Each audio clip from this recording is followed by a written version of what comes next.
सीतामढ़ी के बाजपट्टी में ताबड़तोड़ फायरिंग, इलाके में मचा कोहराम, जान बचाकर थाने पहुंचा अपहृता का परिजन। नमस्कार, मैं हूं संजीत और आप देख रहे हैं बेमिसाल इंडिया न्यूज। बता दें, सीतामढ़ी जिले के बाजपट्टी थाना क्षेत्र अंतर्गत सिवाईपट्टी गांव में सोमवार को गोलियों की गूंज से दहल उठा। गांव की गलियों में अचानक गूंजे ताबड़तोड़ फायरिंग के दौर से दहशत का माहौल कायम हो गया। घटना की भनक लगते ही पुपरी के एसडीपीओ अतनु दत्ता और बाजपट्टी थाना पुलिस टीम के साथ मौके पर पहुंचे और हालत को संभालने में जुट गए।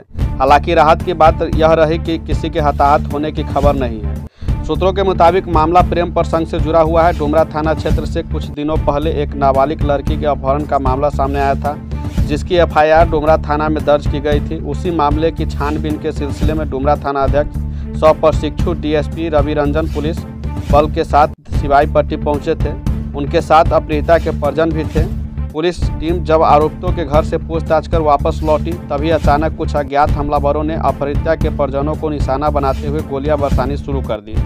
परिजन किसी तरह जान बचाकर वहां से भागे और सीधे बाजपट्टी थाना पहुंचे। घटना की जानकारी मिलते ही पुलिस एक्शन मोड में आ गई और शुरुआती जांच में 2 लोगों को, राजेश पटेल और दूसरा सोनू कुमार को फायरिंग का मुख्य संदिग्ध मानते हुए चिन्हित कर लिया गया है। दोनों की गिरफ्तारी के लिए पुलिस लगातार छापेमारी कर रही है। इस फायरिंग कांड के बाद सिवाईपट्टी और आसपास के इलाके में दहशत का माहौल है। लोग घरों में दुबके हुए हैं और हर तरफ चर्चा का विषय बना हुआ है। आखिर दिन दहाड़े गांव की गलियों में गोलियों की गूंज क्यों?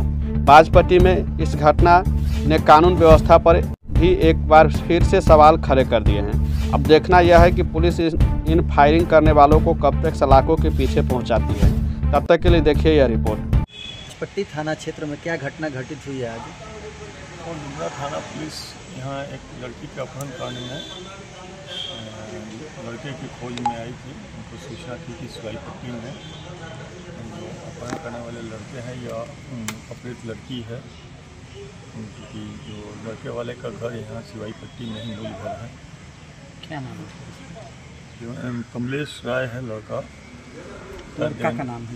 लड़का का जो अपहरता है वो लड़का रहता है डुमरा में, लेकिन मूल घर यहाँ सिवाईपट्टी में है।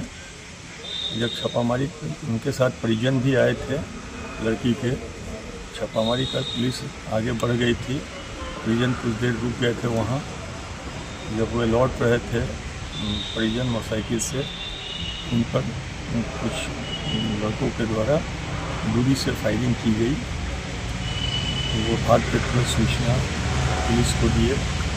उस आलोक में पुलिस उसके संबंध में पता लगाई, तो जो भी घटना को अंजाम दिए हैं उनके वो चिन्हित हो गए हैं।